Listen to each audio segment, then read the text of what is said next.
आप जानती होंगी जननायक कर्पूरी ठाकुर को। हाँ, जननायक कर्पूरी ठाकुर, अब मैं अपने आप को रोक नहीं पा रहा हूँ, बताना चाहता हूँ थोड़ा उसकी बिल्कुल। पृष्ठभूमि क्या है। कर्पूरी ठाकुर कम्स फ्रॉम नाई कम्युनिटी, क्योंकि हम लोग Which people जातिवाद पे think बात he's a कर रहे हैं। Thakur. Exactly, Only when he passed away, everybody was really, he's not a Thakur. Like, Correct. you know, everybody thought he's upper caste. He Till comes from those who don't know about. Exactly हाँ, नाई community, barber community. जी।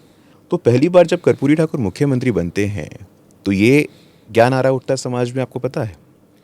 कर्पूरी कर्पूरा छोड़ कुर्सी पकड़ अस्तुरा। उठिए कुर्सी से, आप कहाँ बैठ गए भाई? आप डिजर्व नहीं करते हैं, जाइए अस्तुरा पकड़िए और नाई की दुकान में बैठिए। कर्पूरी कर्पूरा छोड़ कुर्सी पकड़ अस्तुरा, मेरे रोंगटे खड़े होने जब मैं बोल रहा हूँ कि कर्पूरी ठाकुर जब 10वीं पास करते हैं और समस्तीपुर के कर्पूरी ग्राम, जिसका अब नाम बदल गया, अपने गांव में जाते हैं जमींदार के पास। कर्पूरी जी के पिताजी कहते हैं कि हमारा बेटा पास हो गया है। कहते हैं ठीक है, अब गोर दबाओ, come and massage my foot. तो कर्पूरी ठाकुर का जिक्र मैंने हालांकि इस संदर्भ में नहीं किया था, चूंकि उनका नाम आया तो मुझे लगा कि ये बात यहाँ बतानी चाहिए, एक लार्जर ऑडियंस तक ये बात जानी चाहिए।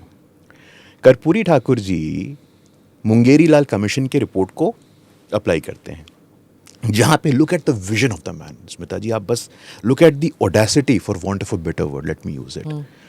उस कमीशन के रिपोर्ट में कर्पूरी ठाकुर, जिस सरकार में कैलाशपति मिश्रा भारतीय जनसंघ के भी पार्टनर थे, उसमें कर्पूरी जी ने इंश्योर किया कि ईडब्ल्यूएस को आरक्षण मिले। हम लोग कहते हैं ना कि पहली बार ईडब्ल्यूएस का आरक्षण अप्राप्त हुआ है। This is 70s you're talking about yes now. Ma'am, 70s, and that too महिलाओं को आरक्षण मिले, अपर कास्ट वुमेन, सबको आरक्षण मिले। ये कर्पूरी ठाकुर जी तब इंश्योर करते हैं। और कर्पूरी ठाकुर जी को भारत रत्न कब मिलता है? Last year. 2023. Last year. 23. Yes. हाँ. So Mandal 2.0, Mandal 3.0, I don't want to go into that argument, but let us simplify it. Power transfer होता है। अगर हमारा समाज एक प्रिज्म है तो पावर ट्रांसफर शुरू हो चुका है। बहुत लंबे समय तक, दशकों तक अपर कास्ट में रहा, एक परिवार में रहा, ऐसा कह सकते हैं। अभी एक अति पिछड़ी जाति से आने वाले व्यक्ति को पावर मिली है, जो कि देश के इतने ताकत और प्रधानमंत्री रूप में सामने आए हैं।